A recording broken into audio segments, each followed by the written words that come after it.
할렐루야.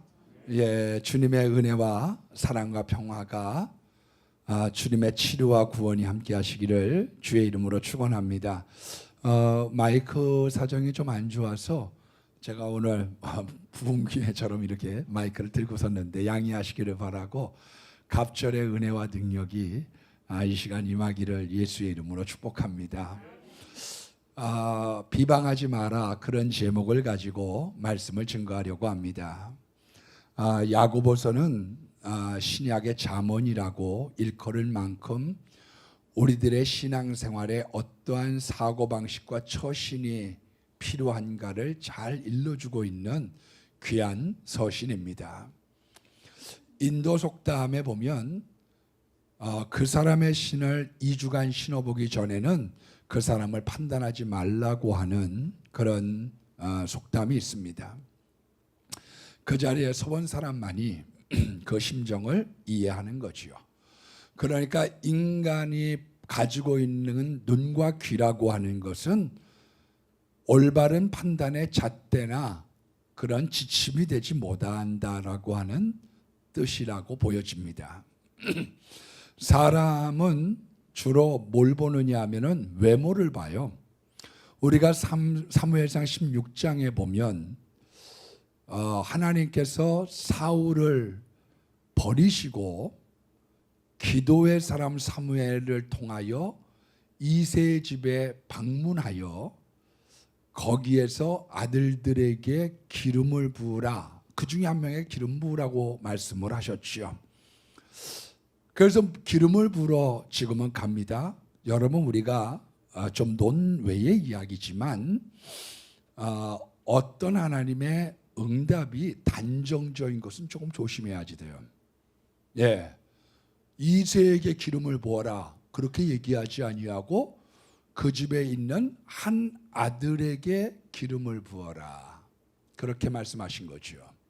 그래서 어떤 일이든지 단정적으로 자기가 응답받았다고 얘기하면 굉장히 조심할 필요가 있다는 것을 명심하여야 합니다.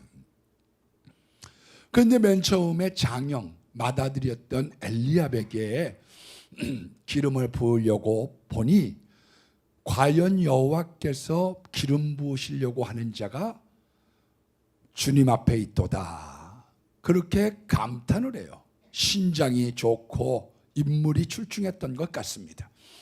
그랬더니 하나님께서 사무엘에게 용모와 신장을 보지 마라. 나는 사람은 외모를 보거니와 나는 사람의 중심을 보느니라. 우리 교회에 오셔서 교회를 인도하셨던 조청규 목사님은 중심이라고 하는 말을 내려서 쓰면 충자가 된다면서 중심은 충실된 마음을 보신다 그렇게 설명하고 설교한 것이 기억이 납니다. 변함없이 하나님을 사랑하고 사울처럼 내려가는 신앙이 아니라 자기의 신앙을 간직하고 발전시키는 사람을 보신다는 것이지요. 결국 다윗에게 기름을 부으셨습니다. 사무엘하 17장 그 다음 장에 보면 다윗이 아버지 이새의 심부름으로 엘리압에게 찾아가게 될 때 큰형 엘리압이 핀잔과 야단을 치면서 내가 싸움 구경을 하러 왔도다 그렇게 야단을 치는 모습이 나옵니다. 아마도 사무엘이 자기에게 기름 붓지 아니하고 맏형인 자기가 아니라 먼 들에서 목동을 하고 있었던 막내 아들에게 기름 부었던 것에 대한 시샘과 자존심 상함이 그 안에 있었던 것이 아니냐 그렇게 생각해 볼 수 있습니다. 사람은 외모를 보지만 하나님은 마음의 중심이 어떠한가를 살펴보십니다. 인간은 환경을 봅니다. 욥이라고 하는 사람이 하루아침에 재산, 자식, 가정 다 날아가고 기와조각으로 온몸을 긁기 시작을 했습니다. 그런데 엘리바스와 소발과 빌닷이라고 하는 친구들이 멀리서 와가지고는 네 죄 때문이다 그렇게 무시하고 야단을 치기 시작을 합니다. 너 좀 깨달아라 그렇게 야단을 칠 때 욥은 번뇌케 하는 안위자라 니네들이 나 위한다고 와서 내 속을 뒤집어 놓는구나. 그렇게 얘기를 합니다. 그래서 우리가 문병을 가가지고 병든 환자에게 회개하세요. 그렇게 얘기하는 건 실례고 무리한 일입니다. 예, 거기엔 가서 위로의 메시지, 치료의 메시지, 사랑의 하나님을 증거하는 것이 올바른 거지요. 하여간 사람들은 한번 파산을 하고 나면 나쁜 놈이 되고 사기꾼이 되기 십상입니다. 여러분, 그래서 나중에 욥기서 42장 7절로 8절에 하나님께서 재판장, 오늘 본문에 있는 말씀처럼 재판관이 되어서 이 욥의 말이 너희들보다 의롭다라고 하는 말씀을 하고 난 이후에나 모든 사건이 종결이 되고 회복되어졌던 걸 볼 수가 있습니다. 그래서 사람들은 가난하다, 사람은 뭐 파산했다 그러면 듣지 않으려고 그래요. 그러나 실질적으로 우리가 사업 실패한 사람들한테 들을 말들이 굉장히 많고요. 예, 그 사람이 가난하다고 할지라도 들을 말들이 아주 많다는 걸 알아야 합니다. 여러분, 사람들은 배경을 봅니다. 그 사람이 가지고 있는 집안을 보고 배경을 보기 시작을 합니다. 조선시대의 수치스러운 사건 중에 가장 커다란 수치스러운 사건은 민비 시해일 겁니다. 예, 을미사변이죠. 일본 낭인, 좋게 하면 낭인이고 바로 얘기하면 야쿠자죠. 깡패들을 동원을 해서 나라의 국무를 칼로 시해한 그런 어처구니 없는 슬픈 역사를 우리 민족이 가지고 있습니다. 사진이 없던 시절이어서 진짜 민비의 얼굴을 잘 몰랐다고 합니다.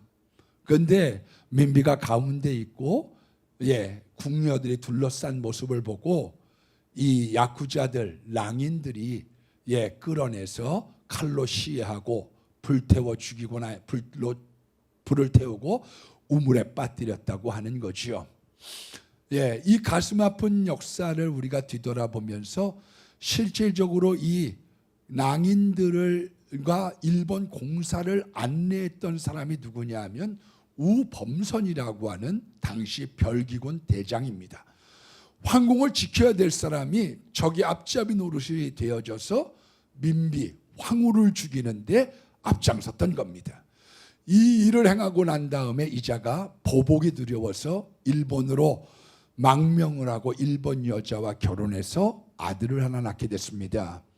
그런데 일본까지 도망갔어도 우범선을 조선인 자객이 피살시켰죠. 살해했습니다. 그 6살짜리 아들이 홀어머니 밑에서 온갖 고생 끝에 대학을 졸업을 했습니다. 그리고 일본 농림성에 취업을 하게 됐죠. 그런데 그 농림성에서 창씨개명을 해라, 귀화를 해라 계속 압력을 가는데도 한사코 거부하다가 결국은 사표를 제출하고 도키 종묘회사라는 곳에 농장장으로 이직을 하게 되었습니다. 해방 후에 우리나라에 이런 농업기술 같은 것들이 활발하지 않고 열악했던지라 일본에서 과일 채소를 수입해서 먹던 시절인데 우범선의 아들이 일본에서 종자개발 전문가인 것을 알고 귀국을 아주 적극 추진하게 됩니다. 이 아들이 어머니와 처자식을 내버려둔 채 생이별을 한 채 한국에 나와서 혼자 귀국해서 한국농업과학기술연구소의 소장을 담당하게 됐습니다. 이 사람이 제주도 감귤 만들었고 강원도 감자 만들었고 병충해에 강한 무와 배추를 개발을 해서 발견해서 한국 농업의 근대화에 엄청난 역할, 기수의 역할을 감당을 했던 거죠. 이 사람이 정말 농림부 장관의 제안을 받았음에도 불구하고 나는 농사꾼입니다. 나는 시를 갖다가 연구하는 사람입니다. 이걸 거절을 했죠. 그리고 1959년에 대한민국 문화포장을 수상했던 사람, 이 사람이 씨 없는 수박을 발견했던 유명한 우장춘 박사입니다. 부모가 잘못했고 아버지가 잘못했다고 해서 내가 잘못하는 것 아니고 그 후손을 평가할 수 없습니다. 고라 자손이 반역자의 길을 걸어갔지만 그러나 그 후손이었던 고라 후손은 회개하고 성전을 섬기고 나중에 성경을 가르치는 교사를 하면서 이스라엘 회당의 엄청난 역할을 감당을 했던 겁니다. 여러분, 사람들은 외모를 보고 환경을 보고 그 사람의 배경을 봅니다.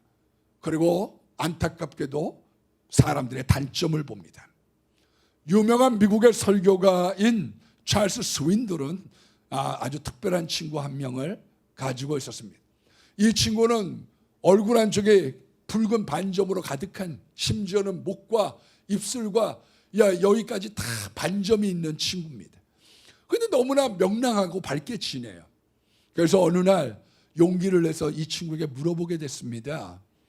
야, 너는 어떻게 그렇게 얼굴에 반점이 있는데도 그렇게 밝게 지내니? 그렇게 물어봤더니 그 친구가 하는 이야기가 우리 아버지 때문에 그래. 우리 아빠가 나한테 말하기를 너는 태어나기 전부터 천사가 네 얼굴에 키스를 하고 뽀뽀를 해준 게 분명해. 아빠 아들이라고 하는 표식을 해둔 거야. 네 점을 보면 언제나 아빠 아들이라는 게 상기가 된단다. 너는 이 세상에서 가장 중요하고 특별한 아이다. 그렇게 이야기를 하더라는 거예요. 그래서 이 아이가 심지어는 뭐라고 얘기하느냐 하면 나는 얼굴에 점이 없는 사람이 보면 불쌍하고 안 됐다는 생각이 들어. 여러분, 혹시 우리가 남의 단점이 커 보이든지 자꾸 그런 남의 단점이 들리면 자기의 경건을 체크해 봐야 됩니다. 왜 하나님 내가 이런 단점에 대한 이야기, 이런 안 좋은 이야기들을 자꾸 듣습니까? 그거는 한번 체크를 해볼 필요가 있습니다. 여러분, 모여서 자꾸 흉을 보는 모임들은 오래 지속되지 못합니다. 그 모임은 오래 가지 못해요. 제가 알고 있는 어떤 분은 시간 안 가면 흉 보자고 하는 분이 있어요. 그러니까 남 흉 보면 시간 가는 줄 모르는 모양이죠. 근데 여러분, 이런 모임은 오래 가지 못합니다. 부부가 사이가 안 좋을 때 부부 회복 프로그램이 있습니다. 그 중에 어떤 프로그램을 끼워놓느냐 하면은 일주일만이라도 며칠만이라도 남편은 아내의, 아내는 남편의 장점만 보고 단점에 대해서는 침묵하십시오. 그 훈련을 시켜요. 그런데 이 훈련을 시키면 사람들이 굉장히 부부의 관계가 좋아지는 거예요. 상대방 남편의 이런 장점이 있어. 내 아내에게 이런 장점이 있구만. 그리고 단점에 침묵하면 굉장히 좋은 거죠. 그런데 사람들은 안타깝게도 남의 단점을 잘 보는 그런 습성이 있다는 겁니다.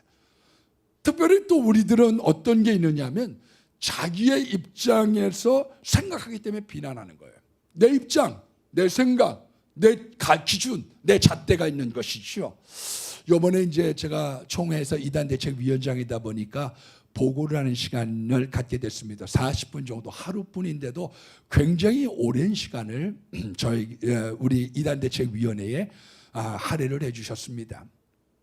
그런데 맨 마지막에 보니까 어느 목사님 한 분이 왜 그 어느 목사님을 이단으로 다루지 않았느냐, 거기에 대한 그런 비난성 발언, 그런 이런 분한 마음이 있는 것을 억누르면서 저에게 질문하게 되었습니다.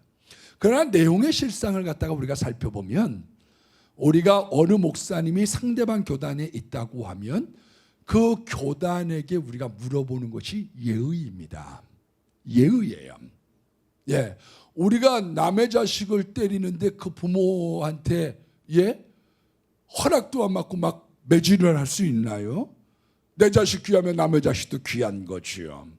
여러분, 미국이라고 하는 나라가 큰 나라라고 그래가지고 벨기에가 조금해? 그래서 니네들 막 와서 군밤을 주고 막 함부로 대하면 되나요? 여러분, 다른 교단에 대한 이단 정죄의 문제는 그 교단에 법규가 있고 그 교단에 가지고 있는 기준이 있어요. 교파의 특성이 있기 때문에 그거를 물어보고 다루는 것이죠. 정작 저는 투표하지 않았습니다. 위원장님 생각은 어떠세요? 투표를 하시죠.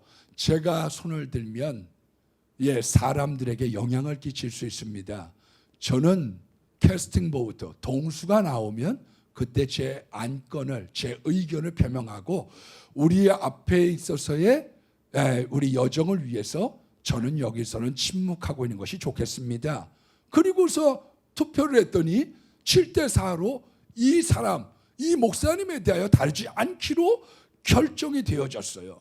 여러분, 나하고 생각이 다르다고 해서 나쁜 사람이고 나하고 생각이 다르다고 해서 비난을 한다는 것, 비방을 한다는 것은 올바른 자세가 아니지 않습니까? 여러분, 합동 측에서는 그 목사님에 대해서 이렇게 규정을 했습니다. 말에 대해서 실수하고 신성을 모독한 것에 대하여 사과하기 전까지는 우리 교단에 있는 교인들은 참석시키지 않도록 한다. 그런데 이단성과는 거리가 멀다. 우리가 잘못한 것에 대해서는 그가 사과해야 마땅한 것이지만, 그러나 그 사람을 이단으로 겨루하는 것은 그거는 거리가 먼 사항이다라고 결론을 내려준 것이지요.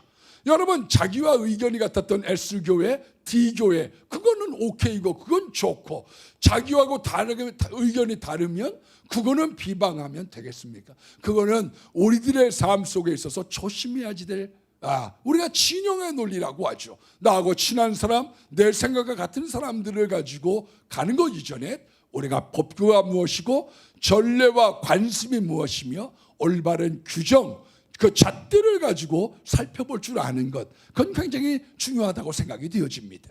어떨 때는 심지어 무턱대고 비방하는 경우가 있습니다. 잘 모르고 부분적으로 알고서 비난하고 비방합니다.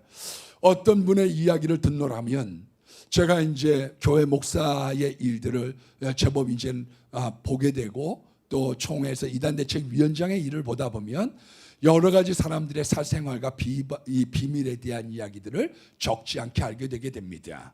그런데 제가 이렇게 그분의 이야기를 듣다 보면 이분이 정보가 빈약하구나, 또 일방적인 정보가 있구나, 그런 생각을 갖게 되는 경우가 적지 않습니다.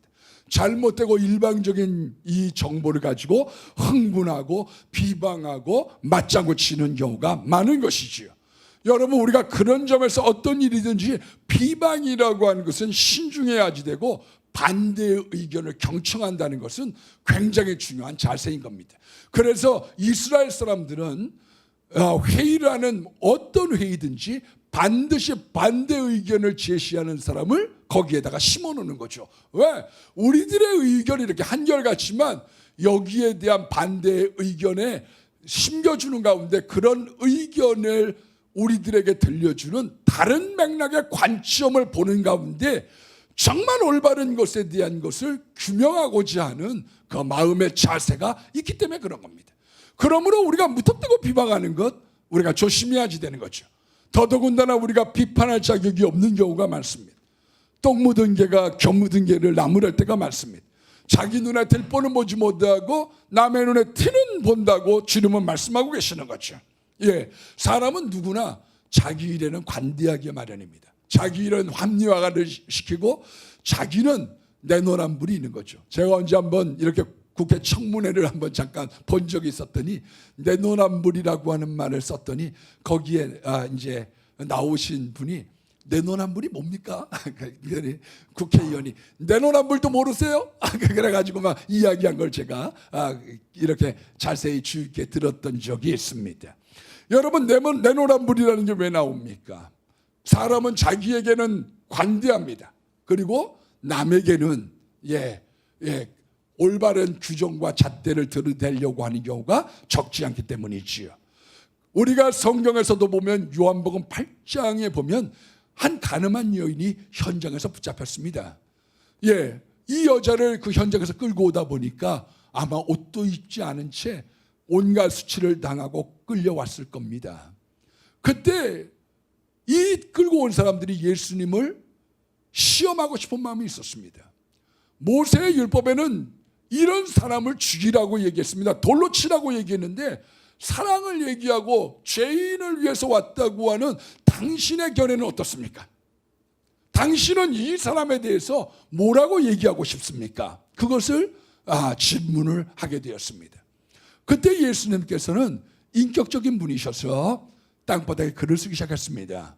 그 사람의 죄를 썼다고 얘기 않고 땅바닥에 글을 쓰셨다. 2번을 그렇게 기록을 하고 있습니다.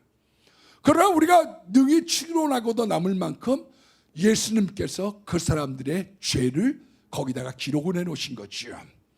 주님은 그것을 보고 그 사람 써놓은 것을 사람들이 보고 노인으로부터 어린 아이에 이르기까지 슬금슬금 그 자리를 피했다고 기록하고 있습니다. 그리고 이 가늠한 여인에게 이렇게 얘기합니다. 나도 너를 정죄하지 아니하노니 가서 다시는 죄짓지 마라. 그렇게 말씀하고 있는 거예요. 여러분, 예수님은 어떤 마음을 가지셨느냐? 예수 믿기 전에 네가 잘못했던 거, 네가 은혜 받기 전에 네가 실수했던 것, 그것에 대해서 나도 논단하지 않아. 그러나 이제부터 네가 예수님 안에 있고 네가 복음을 듣고 나를 만났으면 이제부터는 죄짓지 않는 삶, 거룩한 믿음의 삶을 살기를 원했던 것이지요. 우리가 남들을 갖다가 비판할 수는 있지만 비판할 자격이 있는가는 심각하게 생각해 봐야 됩니다. 어떤 D대학의 교수님이 미국을 하도 욕하니까 어떤 분이 그분을 뒷조사하는 모양입니다. 그랬더니 정작 이분은 미국에서 박사학위를 받고 그리고 자식들은 미국에 유학을 시켰어요. 여러분, 우리들에게 비판할 자격이 있느냐? 그거는 별개인 겁니다. 그래서 우리가 비판과 비방이라고 하는 것은 굉장히 신중해야지 되는 것이지요. 여러분, 왜 인간이 비판과 비방을 조심해야지 됩니까? 그런 심리적인 여러 가지 이유가 있습니다만은 먼저는 비방할 자격도 없지만 비방하면서 자기도 똑같아지는 거예요. 남들을 흉보고 남들을 비방하면서 자기의 마음이 좁아지게 됩니다. 똑같이 거칠어지게 되는 것이지요. 그래서 성경은 인간의 비방에 대해서 조심시키고 있는 겁니다. 왜? 너도 인격을 버릴 수 있고 너도 거칠어질 수 있고 너도 똑같이 마음이 혼탁해질 수 있다는 겁니다. 뿐만 아니라 영적으로도 사람들은 혼탁해지기 쉽습니다. 그래서 비방을 하고 나면 기도가 잘 잡히지 않고 설교나 예배가 잘 드려지지 않는 거죠. 기도가 잘 잡혀지지 않는다라고 하는 것을 깨닫지 못하는 분들은 이제부터 기도의 질이 무엇인지, 기도가 어떻게 상달되어지는지에 대한, 거기에 대한 것을 연구하고 또 열심히 찾아볼 필요가 있고 하나님 앞에 문의하고 다가갈 필요가 있습니다. 여러분, 비방을 일삼으면 영적으로도 혼미해지고 마음도 둔탁해지는 것입니다. 여러분, 세 번째로는 남의 비방이 내 성공인 것 같은 착각을 갖게 되기 쉽습니다. 원래 비방이라는 말은 헐뜯다거든요. 헐다와 뜯다의 합성어죠. 우리가 남을 헐뜯다 보면 자기가 우월해지는 느낌을 갖고 내가 성공자라고 하는 생각을 갖기가 쉬운 것입니다. 여러분, 이거 굉장히 조심해야 될 것을 성경이 말씀하고 있을 뿐만 아니라 자기 일에 등한히 하는 사람이 남의 일에 관심이 많다고 우리들은 보고 있는 것이죠. 속담에 보면 남을 비방하는 자의 집에 가서 그 반지 그릇을 살펴보라고 하는 속담이 있습니다. 왜? 남의 일에 그렇게 비방과 관심을 많이 가질 수 있는 겨를이 많지 않거든요.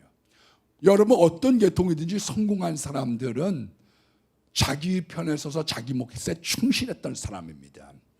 결코 그 자리에 고시에 합격했다, 시장님이 됐다, 사장님이 됐다, 장관님이 됐다, 여러분, 그게 결코 쉬운 일이 아니에요.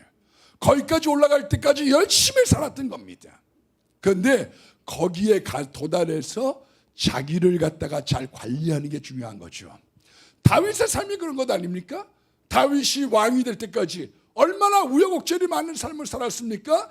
그러나 올라가서 자기의 관리를 잘해야 된다. 그것을 성경은 우리들에게 말씀하고 있는 거지요. 여러분, 우리가 그런 점에서 내가 하면 잘할 것 같지만 자기도 별 수 없는 경우가 많습니다. 제가 우리 교회에 이렇게 목회를 하면서 아쉬웠던 몇 가지가 있는데 그 중에 하나가 우리 안상홍 증인의 거기를 409평짜리를 못 샀던 게 많이 아쉬워요. 예. 근데 이제 그 아쉬운게 된 배경이 어디냐면 미락이라고 하는 일식당이 있었습니다. 거기 이제 들어오는 음식점마다 다 망하는 거죠. 예. 그래서 우리 대신 권사님, 하늘문 교회 권사님이 목사님 거기 7억이 잡혀져 있고 9억 4천의 경락이 들어있으니까 목사님 사요. 그래서 내가 거긴 우리 아니면 살 데 없어요. 그래서 제가 뻗땡기고 8억을 얘기했더니 그 대신 권사님이 에이, 제가 이제 나이 차이도 알고 젊은 목사니까 야끼야 무슈, 목사님 마음버릇 곱게 해야지 8억은 안 돼야. 예, 그 사라고 했는데 결국은 놓쳤어요. 그리고 이제 우리 꿈에 교회가 들어오는 것을 하나님이 알려주셔서 허겁지겁 알아봤더니 일주일 전에 그게 다른 데 매각이 되는데 알고 보니까 그게 안상홍이었던 것이요. 여러분, 왜 거기 들어갈 사람이 없다고 생각했겠어요? 남들이 식당에서 앉는 자리 그 자리에 자기가 들어가서 자기가 일으켜본다? 쉬운 일 아니거든요. 여러분, 획기적인 변화가 있으려고 하면 예수님의 도움이 필요한 거예요. 왜 예수님의 도움, 하나님의 내 도움이고 예수님의 내 도움이냐? 획기적인 변화가 있어야 돼. 사람이 가난을 벗어난다는 게 얼마나 어려운 건데요. 우리나라가 가난을 벗어나기 위해서 얼마나 몸부림쳤습니까? 머리를 잘라가지고 가발 만들어 수출하고, 심지어는 쥐를 잡아가지고 쥐털을 벗겨서 그걸 가지고 밍크 코트라고 그래갖고 우리가 수출하면서 살아온 거예요. 여러분, 가난을 벗어난다는 게 어려운 것처럼 왜 피땀을 흘려야지 되고 몸부림치고 이를 악물어야지 됩니다. 여러분, 내가 하면 쉬운 것 같지만 남이 하면 어디서 어려운 건 내가 해도 어려운 거예요. 여러분, 자기를 고쳐보려고 한 사람은요, 고치는 게 얼마나 어려운 건지 압니다. 예, 여러분, 탤런트가 10만 명 표정을 연습한다고 그러잖아요. 한 번은 심영래 씨가 방송에 나오는 건지 모르고 PD가 찾아가가지고 물어봤어요. 예, 심영래 학창시절이 어땠나요? 물어봤더니 걔가요, 집에만 들어오면 병신 연습하더니 그렇게 됐어요. 와가지고 끊임없이 연습한 거죠. 원래 류현진은 오른손잡이입니다. 그런데 아버지가 얘기했습니다. 오른손잡이는 투수가 많으니까 네가 사우스포가 되면 좋겠다. 왼손잡이로 연습을 해라. 왼손잡이가 될 때까지 얼마나 어려웠겠어요. 여러분, 그러기 때문에 우리가 자기의 약점을 고친다는 거는요, 굉장히 어려운 거예요. 굉장히 어려운 거. 오른손잡이를 왼손잡이를 바꾸는 것만큼 어려운 거예요. 그래서 우리가 남의 이 약점, 단점에 대해서 우리가 지적하고 비방하는 걸 조심해야지 되는 겁니다. 여러분, 상대방 취향에 대해서 말하지 마십시오. 저가 보면 이 원래 제 눈의 안경이에요.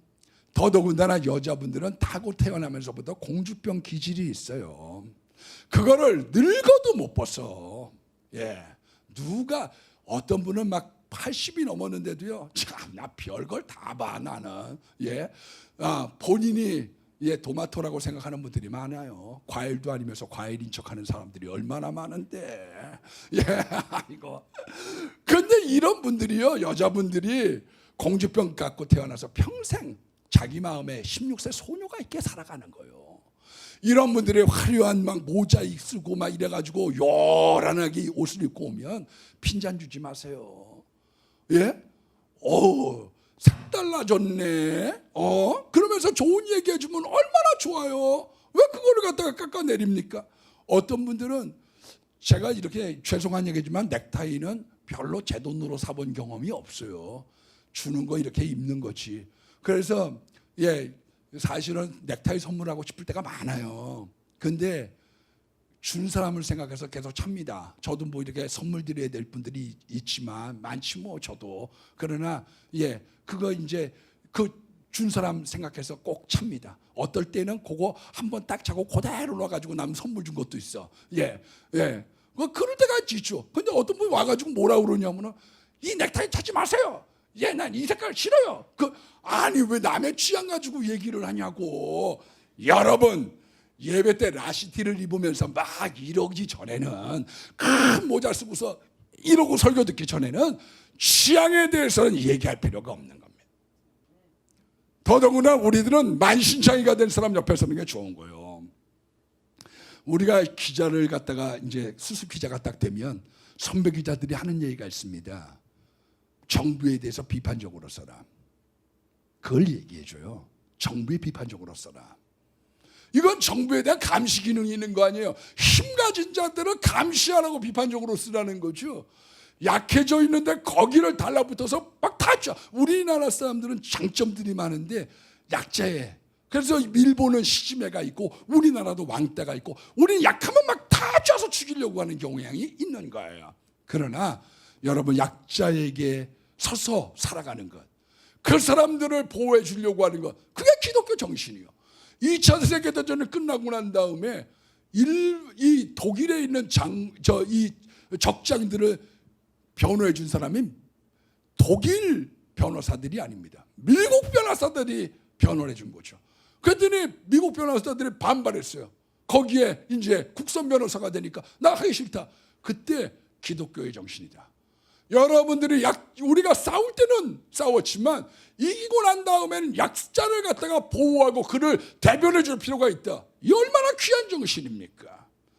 여러분, 더군다나 우리 오늘 본문에 보니까 12절을 말씀해 보니까 비판하지 말아야 될 이유를 이렇게 얘기하고 있습니다. 입법자나 재판자는 한 분이시니 능히 구원하시기도 하고 멸하기도 하시느니라. 너는 누구이기에 이것을 판단하느냐?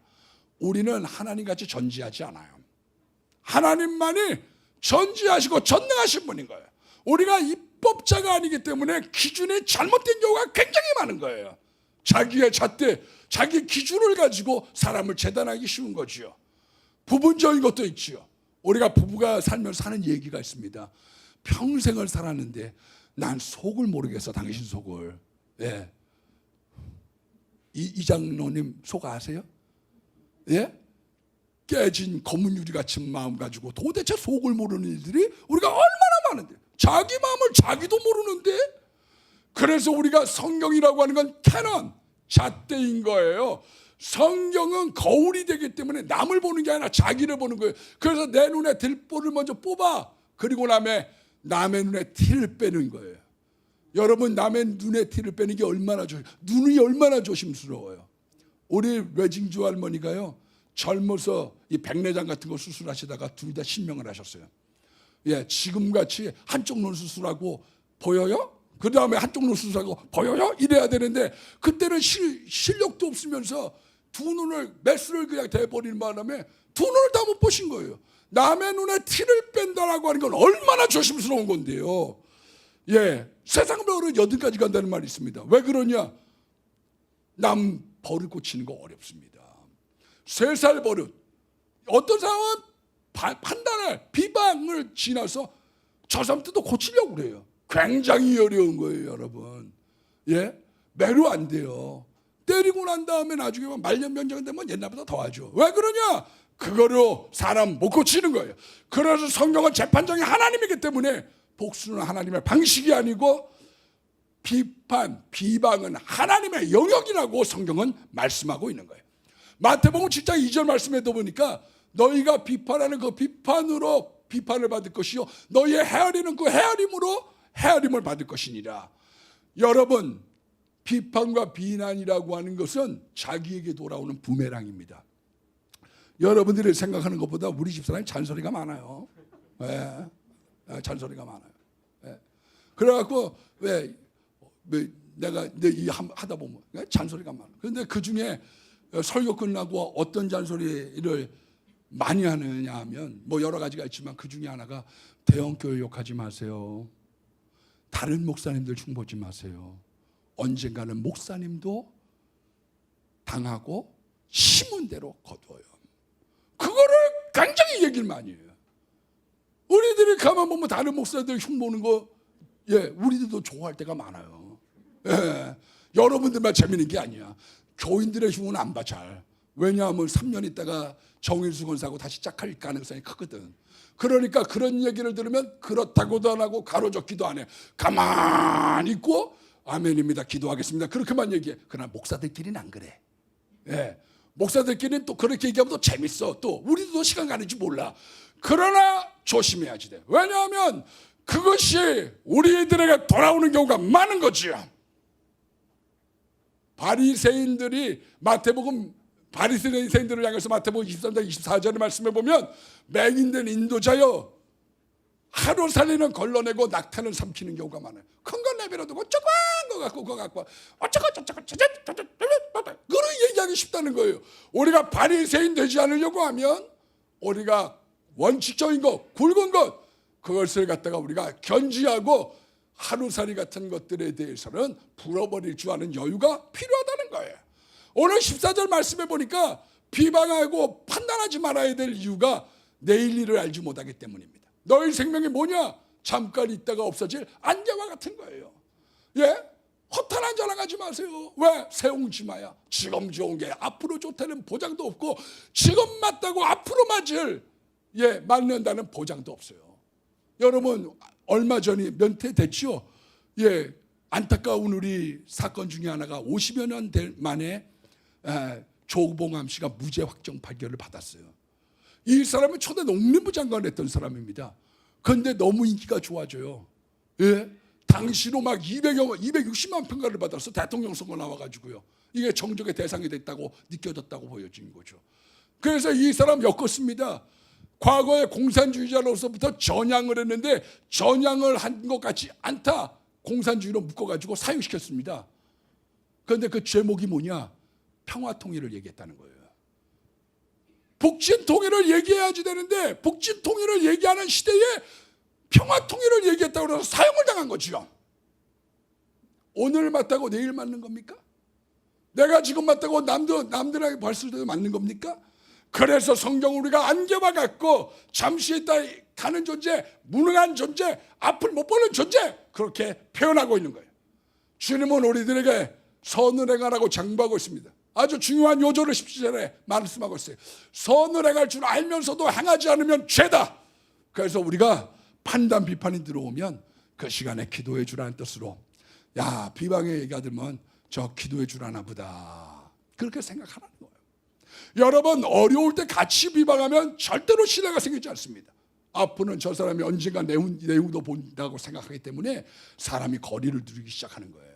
그래서 우리가 사랑과 긍휼이 생길 때까지는 말하지 않는 게 중요해요. 두 번째는 기도하고 말해야지 돼요.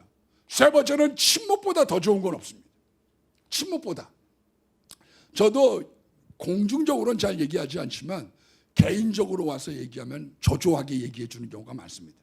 왜냐하면 첫 번째는 이 사람이 시험에 들었거든. 이 사람 잘 모르거든. 그리고 반은 공의가 이거거든. 팩트가 이거거든요. 그리고 궁금해하니까 여러 가지 질문을 해오면 제가 거기에 대해서 자세하게 얘기해줍니다. 그런데 그러고 난 다음에도 내가 괜한 말을 한 게 아닌가. 집에 가서 후회하고 밤이 되면 기도하는 경우가 적지 않은 거예요. 어려울 때 잡아주면 친구가 되는 거예요. 사람들이 이 일들을 등한시하는 거예요. 어떤 분이 저한테 와가지고 내가 굉장히 공경에 있는 분한테 전화를 드렸더니요. 얼마나 좋아하는지 몰라요. 답글을 길게 쓰면서 막 신목사님 너무 큰 힘이 됩니다. 그랬더니 내가 어떤 모임에 갔더니 그분 만나도 되겠냐고 저한테 얘기를 해요. 어려울 때 잡아줘야 친구가 되는 거죠. 잘 나갈 때야 만날 이유가 뭐가 있습니까? 잘 나갈 때 만나는 건 돈 달라는 얘기지. 이 바쁜 세상에 여러분 어려울 때 사람을 잡아줘야 진짜 친구가 되는 거예요. 우리가 잘 되고 난 다음에는 그게 오해와 왜 왔나 궁금 의심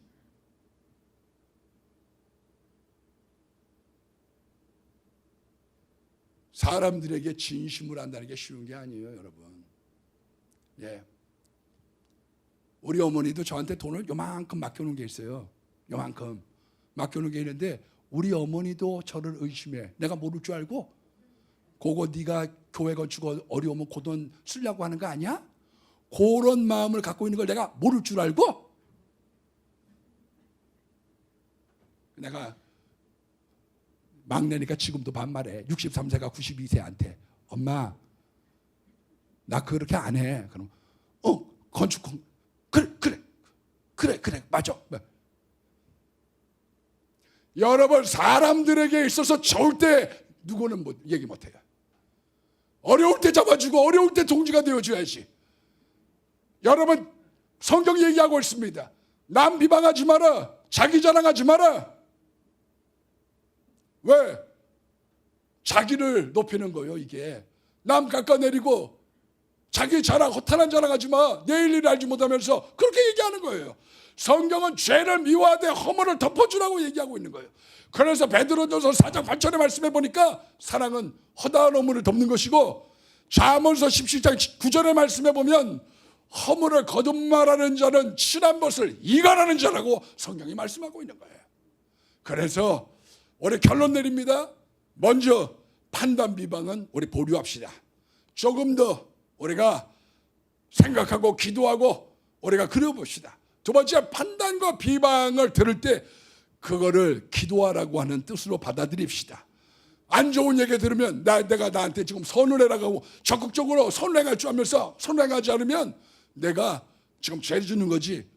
비방 들을 때마다 내가 해야 될 선행을 찾읍시다. 세 번째는 남을 세워줍시다. 그래야 자기가 세워지는 거예요. 남 깎아내리면 내 것 되는 게 아니에요, 여러분. 절대 내게 되는 게 아니야. 내가 남을 깎아내리면 어부지리로 남이 가로채는 거지. 그게 내게 될 줄 아세요? 그거는 어리석은 생각이요.